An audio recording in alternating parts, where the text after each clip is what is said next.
Quand Jésus brille dans ta vie, quand Jésus vient briller dans ta vie, quand Jésus brille en toi, qu'est-ce qui se passe? Tout ce que Dieu accomplit, tout ce que Dieu fait. Je vous invite à prendre votre Bible dans Luc 15, verset 4. Et c'est Jésus qui parle et qui va donner 3 paraboles. Et on va les regarder ensemble. 3 paraboles où il est écrit ceci. Si l'un de vous a 100 brebis, qu'il en perde une, ne laisse-t-il pas les 99 autres dans le désert pour aller à la recherche de celle qui est perdue jusqu'à ce qu'il la retrouve? Lorsqu'il la retrouve, il la met avec joie sur ses épaules. Et de retour à la maison, il appelle ses amis et voisins et leur dit « Réjouissez-vous avec moi, car j'ai retrouvé ma brebis qui était perdue. » C'est exactement ça qui est sorti dans nos temps de prière ce matin.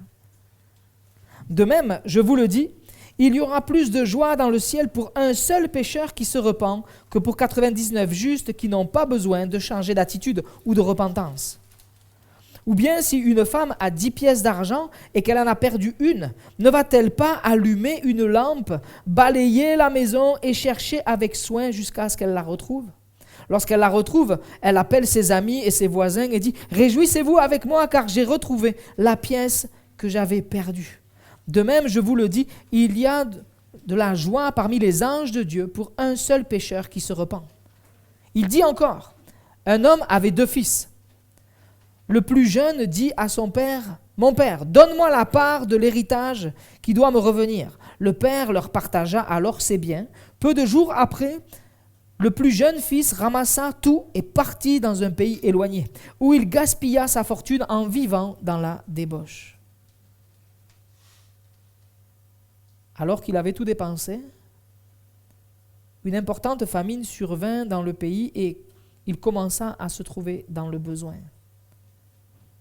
Il alla se mettre au service des habitants du pays, qu'il envoya dans ses champs garder les porcs. Il aurait bien voulu se nourrir des caroubes que mangeaient les porcs, mais personne ne lui en donnait. Il se mit à réfléchir et se dit « Combien d'ouvriers chez mon père ont du pain en abondance et moi, ici, je meurs de faim. Je vais retourner vers mon père et je lui dirai « Père, j'ai péché contre le ciel et contre toi. Je ne suis plus digne d'être appelé ton fils, traite-moi comme l'un de tes ouvriers. » Il se leva et alla vers son père. Alors qu'il était encore loin, son père le vit et fut rempli de compassion. Il courut se jeter à son cou et l'embrassa. Le fils lui dit « Père, j'ai péché contre le ciel et contre toi. Je ne suis plus digne d'être appelé ton fils. » Mais le père dit à ses serviteurs « Apportez vite le plus beau vêtement et mettez-le lui. Passez un anneau au doigt et mettez-lui des sandales aux pieds. Amenez le veau que l'on a engraissé et tuez-le. Mangeons et réjouissons-nous, car mon fils que voici était mort. Il est revenu à la vie. Il était perdu et il est retrouvé. Ils commencèrent à faire la fête. Amen. » Amen. 3 textes qui nous parlent de quelque chose de perdu et retrouvé. Et dans le dernier que l'on a lu à travers les 2 frères là qui sont là, il y a 2 frères et le plus jeune va dire à son père « Donne-moi la part de mon héritage. Quoi. Je ne veux plus vivre là, je ne veux plus vivre avec toi. » Et on voit qu'il va y avoir un impact, s'il te plaît Quentin, il va y avoir un impact dans sa vie. Et nos choix, l'impact de mes choix dans notre vie. À travers cette vague-là, on peut voir un surfeur, il maîtrise, il a fait le bon choix, il est au bon endroit sur la vague, il est au bon endroit sur la planche, il n'y a pas de souci, il est en train de passer. Mais il aurait pu aussi faire un mauvais choix, prendre un mauvais angle, prendre une mauvaise direction et la vague le submerger. Il aurait pu aussi, à un moment donné, on voit les surfeurs sur la vague des fois, ils profitent du temps qui est en train de passer, ils sont là, ils profitent du moment, c'est favorable pour eux, ils vont plus loin. À travers cette image, c'est comprendre que nos choix ont des répercussions dans nos vies. Et le fils prodigue, qu'est-ce que ça veut dire prodigue? Prodigue, c'est le fils qui gaspille. Le fils qui va prendre et qui va mal utiliser la fortune du père. Il va la prendre, et on a lu dans ce texte, il prend la fortune du père, il prend ce que le père lui donne, et il va le gaspiller, et on voit comment il va les vivre même dans la débauche. Vous n'avez pas besoin que je vous fasse un dessin sur la débauche, vous savez ce que c'est. Il va vivre dans la débauche, faire des mauvais choix. Et qui vont le pousser jusqu'à l'extrême, à un moment donné, il n'a plus rien du tout. Ces choix vont l'amener à quitter la maison du Père. Il va dire, moi je prends ma part et puis je m'en vais. Pourquoi? Peut-être parce qu'il trouve que le travail est peut-être trop dur à la maison, il y a des règles de vie et il ne veut pas de règles sur sa vie. Il veut vivre sa propre vie comme il l'entend lui, avec ses propres désirs. Mais peut-être que les règles qu'il y avait dans la maison du Père étaient là aussi pour protéger. Il y a des règles, des fois, on n'aime pas forcément les règles, mais les règles aussi, elles sont là pour nous protéger. Et on pourrait dire, oui, mais avec Dieu, il y a les 10 commandements, fais pas ci, fais pas ci, fais pas ci, mais c'est pas ça. Les 10 commandements, c'est appliquer des règles de vie pour notre vie. Parce que si on applique ça dans nos vies, on sera heureux parce que ce sont des règles de vie que Dieu nous donne. Et Dieu va nous dire, et Jésus va comme synthétiser les 10 commandements en 2 commandements, en disant, aime ton Dieu de tout ton cœur, toute ton âme, toute ta force, toute ta pensée. Et aime ton prochain comme toi-même. Si tu appliques ça dans ta vie réellement, il y a des choses qui vont changer. Simplement ces 2 choses-là qui synthétisent, regroupent les 10 commandements. Si je vis comme cela, ma vie va avoir une autre dimension. Mais nous on se dit, mais moi je ne veux pas avoir de règles. Et souvent, on entend cette phrase, ni Dieu ni maître. Je veux que personne dirige ma vie. Je suis le maître à bord. Ok, tu es le maître à bord. D'accord. Comment est ta vie aujourd'hui? Quand tu vis comme tu veux toi, est-ce que tu es heureux, est-ce que tu es heureuse aujourd'hui dans l'état dans lequel tu es aujourd'hui? Est-ce que ça te satisfait? C'est tout cool? C'est bon? C'est impeccable? Quand tu fais ce que tu veux, est-ce que tu es heureuse? Question. Est-ce que tu es vraiment heureuse? Il y a des choix que l'on a fait qui nous amènent aux larmes. Il y a des choix que l'on fait qui nous amènent à avoir de la douleur. Parce que je fais des choix sans Dieu. Je fais des choix sans Christ. Et qu'est-ce qui se passe après? Ce fils prodigue, on voit qu'il va gaspiller ce qui lui avait été donné. Et il se retrouve à garder les porcs, ce qui est incroyablement humiliant pour un juif de l'époque. Et des fois, on se retrouve dans des situations où on se sent honteux. Parce que dans les choix que l'on a fait, on est au bas, du bas, du bas, du bas. Et on a peut-être des pieds dans la boue comme cet homme-là qui est en train de garder les porcs. Il y a peut-être toute une atmosphère autour de toi et ça pue autour de toi. Ça pue la mort.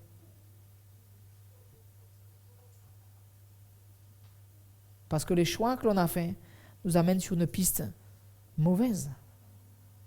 Et Dieu, dans son amour, dans les commandements et dans ces 2 commandements qu'on a dit tout à l'heure, d'aimer Dieu de tout son cœur, toute son âme, toute sa force, toute sa pensée, c'est accepter Dieu dans notre vie et marcher sous l'autorité de Dieu, l'autorité de Jésus-Christ, et d'aimer son prochain comme soi-même.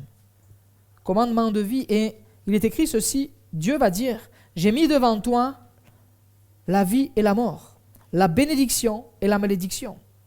Choisis la vie afin de vivre, toi et ta descendance. Il y a des choix qui vont se répercuter jusque même dans la génération d'après.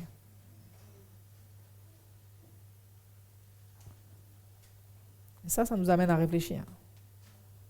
Même si on est profondément égoïste, quand même, on ne veut pas laisser quelque chose de mauvais à nos enfants. Et dans nos choix, quels sont les choix qu'on est en train de faire? Est-ce que je marche aujourd'hui sur un chemin de vie ou sur un chemin de mort? Est-ce que ce que je fais aujourd'hui procure la vie en moi, je sens la joie en moi, ou est-ce que quand vraiment je m'arrête, comme ce fils prodigue, et tu peux mettre la 2e s'il te plaît, comme ce fils prodigue, quand je suis là, que je fais une pause. J'ai mis cette image parce que je la trouvais bonne pour nous ce matin. Je dis, mais faire une pause là, c'est quoi la pause? En fait, cette petite, elle est peut-être arrêtée de jouer dans sa chambre, et puis elle s'est arrêtée de ce qu'elle était en train de faire, et puis elle va aller commencer à vider les tiroirs et les affaires dans la maison. Nous, on avait nos enfants, ils ouvraient le tiroir où on a tous les Tupperware et ils enlevaient tout là. Je ne sais pas si les vôtres, ils ont fait ça aussi. Et des fois, il y a une pause où on a besoin, bien aimé, de faire le tri. Une pause est nécessaire et aujourd'hui, ce matin, c'est un temps de pause pour ta vie. Temps de pause pour ton cœur, pour ton âme. Pour faire le vide, faire le point. Il est écrit ceci, quand cet homme était dans la tristesse, il n'avait plus rien, il avait tout perdu. Au verset 17, il est écrit, il se mit à réfléchir. Une autre version dit, il entre en lui-même.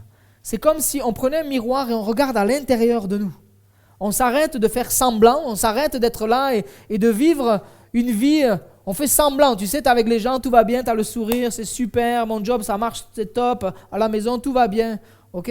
Et puis quand tu t'arrêtes et que tu fais le point véritablement, que tu t'arrêtes pour réfléchir, que tu regardes à l'intérieur de toi, là tu te dis non, ça ne va pas du tout. Tu peux exceller dans ton travail, pas de problème. Tu peux ne pas être dans la misère comme l'était cet homme à la fin. Mais quand tu t'assois et que tu réfléchis, quand tu fais une pause, tu as même peur s'il faut de faire une pause, parce que tu sais que si tu t'arrêtes, c'est forcé qu'il va se passer ça. Et là, elle est en train de sortir des cahiers. Et dans ces cahiers, je me dis, c'est comme la pensée, c'est comme si c'était un journal de ta vie, un journal intime. Des fois, on a des périodes de vie où on a besoin d'écrire certaines choses. Et tu te dis, là, quand tu t'arrêtes et que tu vas fouiller dans le fond de ton cœur et que tu commences à sortir ce journal intime de telle période de vie, tu dis, oula, ça me fait mal. Et celui-là, waouh. Et celui-là, oh, ça j'ai honte.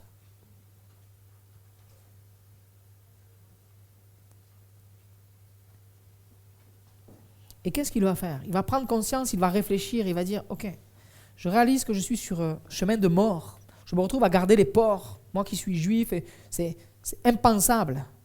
Et quand je pense à la maison de mon père, où il y a les serviteurs et ils ont du pain en abondance, il ne manque de rien. Et c'est peut-être tu viens pour la première fois dans ce lieu et tu te dis, moi je me retrouve ici, là, et j'ai l'impression de découvrir une communauté, une maison où ils ont l'air heureux, tout ça, mais moi, à l'intérieur de moi, c'est pas ça du tout que je suis en train de vivre. À l'intérieur, même si ça ne se voit pas à l'extérieur, je suis en détresse. Il y a la peur, il y a l'angoisse, il y a la mort spirituelle, et tu sens dans ton cœur que ça t'attire vers en bas, quoi. Et tu te retrouves et tu dis, même moi je suis cet homme-là qui se retrouve à garder les porcs. Je me retrouve à faire quelque chose que je ne veux pas, je suis en situation où je ne voudrais pas, je suis à l'endroit où je ne voulais pas être, je suis en train de vivre quelque chose où je ne voudrais pas être là, mais la vie m'a conduit là, et c'est mes choix, et tu te dis, oui, en fait, ce sont mes choix qui m'ont amené dans cette situation-là aujourd'hui, et c'est compliqué. Et lui, après avoir réfléchi, il va prendre cette décision. Après avoir comme posé les cahiers de sa vie par terre, ses journaux intimes de sa vie, il va dire ça. Ok, je vais retourner vers mon Père et je vais dire, j'ai péché contre toi et contre Dieu, contre toi et contre le ciel. Je viens et je te demande pardon pour ça. Et il va venir, il va demander pardon à Dieu. Et il va demander pardon à son Père. Et dans cette histoire, le Père, c'est l'image de Dieu. Et revenir dans la maison de Dieu, revenir dans la présence de Dieu et dire, ok, j'ai péché contre toi, je te demande pardon, j'ai eu une mauvaise attitude, je me suis trompé. Je me suis laissé influencer, je me suis laissé embarquer, j'ai mal géré, j'ai mal agi avec ce que tu avais donné. Et on a parlé la semaine dernière des dons que Dieu mettait dans nos vies. Et Dieu aussi nous donne un cœur. Et dans ce cœur, au départ, nous sommes en relation avec Dieu, mais le péché vient briser cette relation-là. Et tout ce que j'ai su amener à faire dans le péché, mais qu'est-ce que c'est que le péché? Alors la Bible nous dit qu'est-ce que c'est le péché. Il y a une identification du péché dans Galates 5,19. Il est écrit le péché quelque part. Les œuvres de la nature humaine, les œuvres de la chair sont évidentes. Ce sont l'adultère, l'immoralité sexuelle, l'impureté, la débauche, l'idolâtrie, la magie, les haines, les querelles, les jalousies, les colères, les rivalités, les divisions, les sectes, l'envie, les meurtres, l'ivrognerie, les excès de table et les choses semblables. Quelquefois, notre vie, on la vit dans l'excès, parce qu'il peut y avoir aussi un choix ou quelque chose qu'on a pu vivre qui nous amène à vivre maintenant dans l'excès complet. Il y a eu un impact comme cette vague, et on a peut-être été submergé à un moment donné. On était en train de surfer tranquillement sur la vie, impeccable. Et il y a quelque chose qui arrive qui vient nous submerger, nous couvrir. Et notre réaction humaine, suite à ce que l'on vient de vivre, c'est ok, puisque c'est ça, je vais prendre les choses en main. Et là, on rentre dans une phase d'excès. Et on va loin dans ce qu'on est en train de faire. Et on se retrouve à tout perdre. Et aujourd'hui, quand tu fais le point, tu te dis, ok, je suis allé dans l'excès, mais je reconnais que j'ai tout perdu. Et qu'est-ce qu'on peut avoir perdu? On peut avoir perdu notre joie de vivre. cette joie qui était là, ce pétillant. On était peut-être connus pour une vie joyeuse, une vie pleine de waouh. Et mes choix, aujourd'hui, et quand je regarde aujourd'hui, mon cœur est éteint, mon cœur est fermé, mon cœur s'est endurci. Et ce matin, c'est un temps de pause que Dieu t'offre. Si tu es venu dans ce lieu, si vous êtes venu dans ce lieu, c'est un temps de pause où le bruit extérieur peut s'arrêter, l'influence des autres peut s'arrêter, l'influence peut-être des amis, tu vois, les gens qui sont autour de toi, l'agitation qui est autour, l'agitation extérieure, l'agitation par rapport à tout ce qui est même éphémère. Dieu veut marquer pour toi aujourd'hui un temps de pause pour que tu puisses te poser et réfléchir à l'intérieur de ton cœur, à l'intérieur de ton âme, faire le point, entrer en toi-même. Ça n'a rien à voir, ce n'est pas égoïste de regarder à soi, mais c'est faire le point où je suis, où j'en suis dans ma vie, comment ça se passe. Et peut-être que ta vie, c'est comme cette image d'une poignée de sable, tu vois, fin, sable super beau, là, et qui est tellement fin que quand tu le prends dans tes mains, il ne tient pas. Et tu as l'impression que ta vie est en train de t'échapper. Et tu es en train de subir la vie. Parce qu'il y a des choix que tu as faits qui t'ont amené à sombrer. Mais Dieu, aujourd'hui, veut te donner la possibilité de pouvoir être réconcilié. La bonne nouvelle, c'est que Jésus veut tout changer dans ta vie et veut amener la lumière dans ta vie. Est-ce que ta vie, aujourd'hui, tu la considères comme réussie ou tu la considères comme vide? Est-ce que ta vie, aujourd'hui, tu la vis dans la joie ou est-ce que tu la vis dans la douleur? Est-ce que tu appartiens à une famille réellement ou est-ce que tu te sens seul et tu vis la solitude et il y a encore le vide qui est là? Est-ce que tu te sens en sécurité ou en détresse? Est-ce que tu sais que tu es sauvé ou est-ce que tu te sens mourant ou mourante à l'intérieur? Jésus a donné sa vie pour nous. La parole de Dieu déclare ceci. Il ne cassera pas le roseau abîmé. Il n'éteindra pas la mèche qui fume encore, jusqu'à ce qu'il ait fait triompher la justice. Dieu veut amener la justice dans ta vie, veut éclairer ta vie. Quentin, s'il te plaît. Et tu es peut-être ballotté dans tous les sens, secoué dans tous les sens, mais Jésus est l'encre de notre foi. Il est celui qui nous amène à vivre dans l'espérance. Et pour cela, il faut accepter, je me permets, peut-être que ce matin, tu te retrouves dans cet état-là. Tout est fermé. Tu as barricadé ta vie, tu as barricadé ton cœur, tu as fermé les volets à double tour. On ne laisse rien sortir, on ne laisse rien rentrer. Mais dans le texte qu'on a lu tout à l'heure, quand cette femme, elle a perdu une pièce, elle en avait 10, elle en a perdu une. Et quand on perd quelque chose, alors nous les gars, on va dire c'est la faute à notre femme, c'est toi qui l'as perdu, de suite on va dire c'est toi qui l'as perdu. Mais en fait, c'est peut-être nous. On est fort pour accuser les autres, hein? Mais bon, les femmes aussi, c'est pareil. On est 50-50. On est fort pour accuser l'autre. Gérardo, il dit, oui. On est fort pour accuser l'autre. Mais là, on voit qu'elle avait 10 pièces. Elle en perd une. Et c'est elle qui a perdu. Et peut-être que toi, dans ton mode de vie, dans tes choix de vie, tu as perdu. C'est ta responsabilité. Ne mets pas la responsabilité sur quelqu'un d'autre. Tu as perdu quelque chose. Et qu'est-ce qu'elle va faire? Elle a perdu une pièce et ne va-t-elle pas allumer une lampe, balayer la maison et chercher avec soin? Allumer une lampe, c'est inviter Jésus à éclairer ton cœur ce matin. C'est accepter de dire, ok, ma vie, elle est fermée jusqu'à aujourd'hui, c'est comme ça. Mais ce matin, avec ce que j'entends, avec ce que j'écoute, avec ce que je suis en train de comprendre, ce que je suis en train de réaliser, je veux oser ouvrir les volets, oser ouvrir les fenêtres de mon cœur et laisser Jésus éclairer ma vie. Si tu laisses Jésus éclairer ta vie, il va se passer quoi? Et Jésus vient te chercher avec soin, prend soin de toi avec soin. Il veut prendre soin de toi, il veut veiller sur ta vie. Et dans le premier texte qu'on a lu, c'est la brebis perdue. Et Jésus est venu nous chercher. Nous sommes sans lui comme des brebis perdues, des brebis sans berger. Une brebis sans berger, elle n'est pas en sécurité. On a besoin de la sécurité et c'est Jésus qui nous la donne. Il n'y a que lui qui amène la paix. Amen. Il veut vraiment te bénir. Dieu veut t'assurer de sa paix ce matin. Il veut éclairer ta vie ce matin. Mais est-ce que toi, tu acceptes? J'ai une question. Qu'as-tu perdu?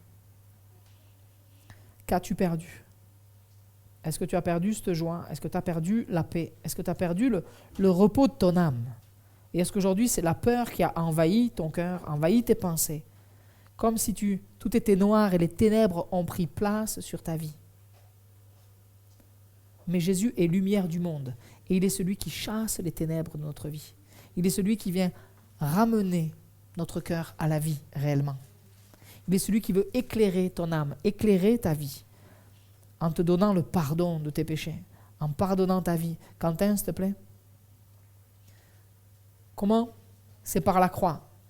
Jésus est le Fils de Dieu. Il a donné sa vie à la croix du calvaire pour nous pardonner.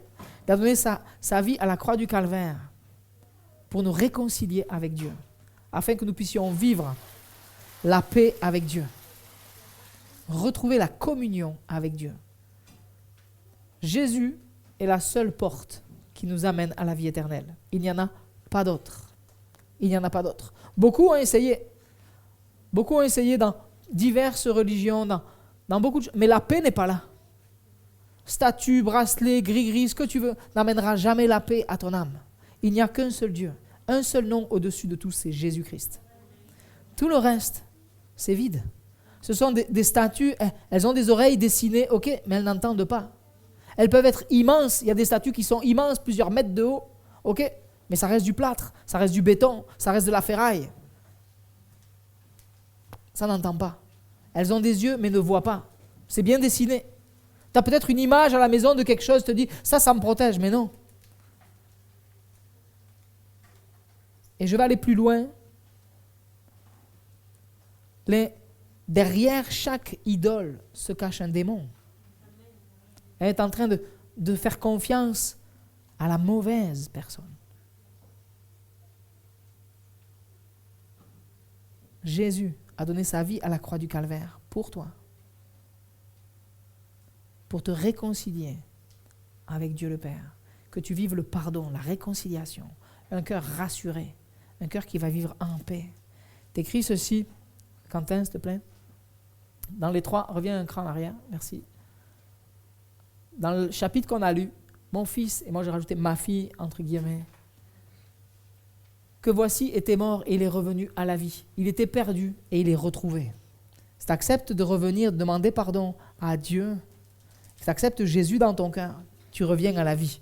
Tu étais mort, mais tu reviens à la vie. Jésus a donné sa vie pour te ramener, toi, à la vie. Il est mort pour toi, pour te ramener à la vie. Amen. Que tu goûtes la paix, la joie en Jésus, la tranquillité, le repos pour ton âme. Tout à l'heure, on a lu que cette femme, elle a cherché avec soin cette pièce perdue.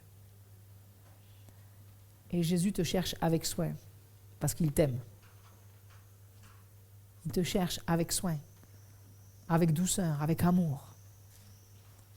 Et ce dernier verset qui nous dit « Réjouissez-vous avec moi, car j'ai retrouvé ma brebis qui était perdue. » Amen.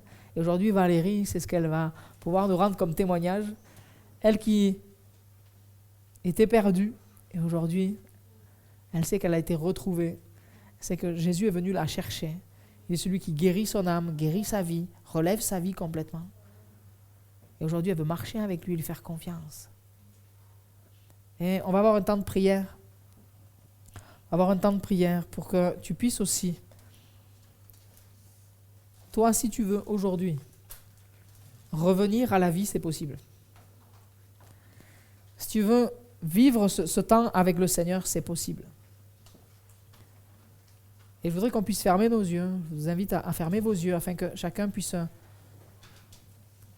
rentrer en lui-même, comme on a vu dans ce texte, et réfléchir.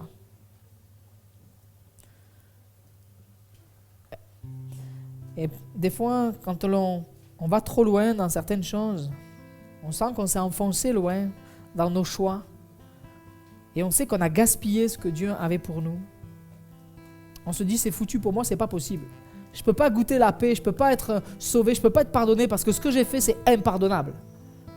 Toi, tu n'as pas la puissance ni le pouvoir de pardonner, mais Jésus a toute autorité pour te pardonner. Toi, c'est simplement si tu fais ce pas de foi ce matin, de dire, ok, je veux vivre, moi, cette réconciliation avec Dieu. Je veux vivre ce pardon. J'ai besoin, moi aussi, d'être apaisé dans mon âme. Parce que dans ton cœur, c'est peut-être un... Là, tu es calme et tu te tais, mais tu n'as qu'une envie, c'est peut-être de crier, quoi. Tu n'as qu'une envie, c'est hurler, de dire « j'ai mal, je souffre, je suis en difficulté, j'ai qu'une envie, c'est mourir ». Mais Jésus peut venir te trouver ce matin et amener la paix. Il veut éclairer ta vie. Ce matin, c'est une invitation à laisser briller Jésus dans ta vie, ouvrir les volets de ton cœur, ouvrir les fenêtres de ton cœur et dire « Ok, j'accepte que tu viennes faire lumière sur ma vie, Seigneur Jésus. J'accepte que tu viennes faire lumière sur ma vie. » Il est écrit ceci dans la parole de Dieu. Gardons les yeux fermés. En effet, Dieu a tant aimé le monde qu'il a donné son Fils unique, Jésus, afin que quiconque croit en lui ne périsse pas, mais qu'il ait la vie éternelle. Dieu ne veut pas que tu meurs.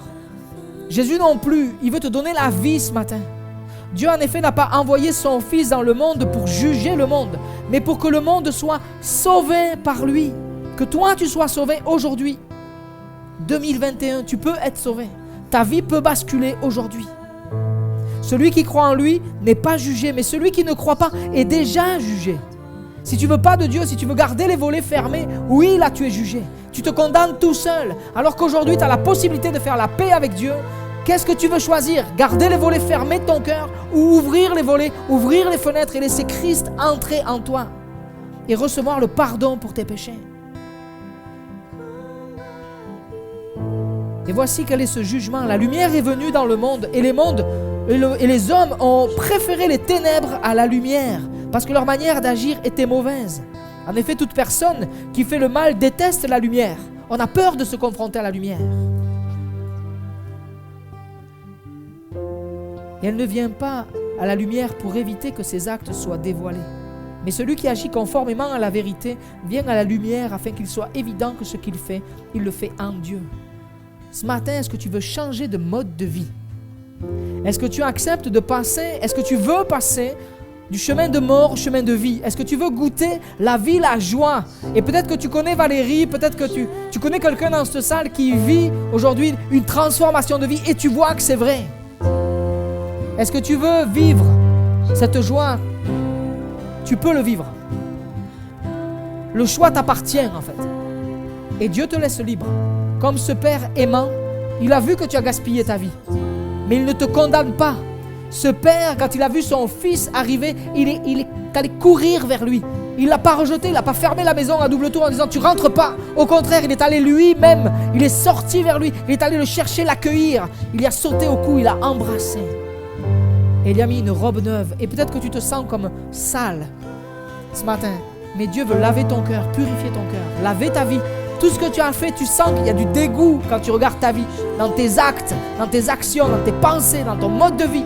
Mais Dieu veut changer tout ça, que tu sois pardonné, que tu vives en nouveauté de vie. C'est possible aujourd'hui. Est-ce que tu veux vivre ça?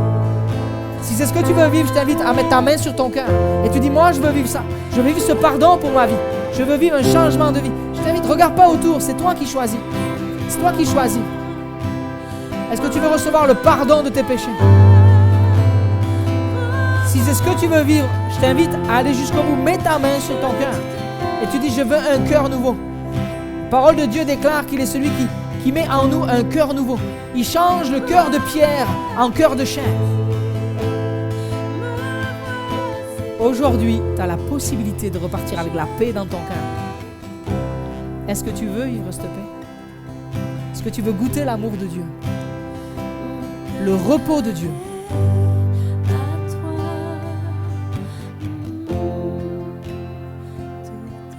Plusieurs ont fait ce geste.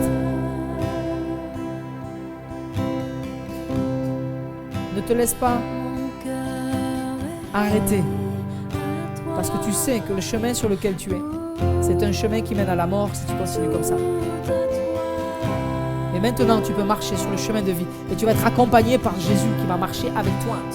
Il est celui qui vient vivre en toi. Il est celui qui vient éclairer ta vie, éclairer tes pas. Il vient t'aider dans ta marche. Et je vais prier pour toi. Et si tu veux que je prie pour toi, si tu veux que Dieu te bénisse, je t'invite à te lever à ta place et dire, moi je ne veux pas repartir de ce lieu sans être béni par toi. Lève-toi à ta place et Dieu va te bénir.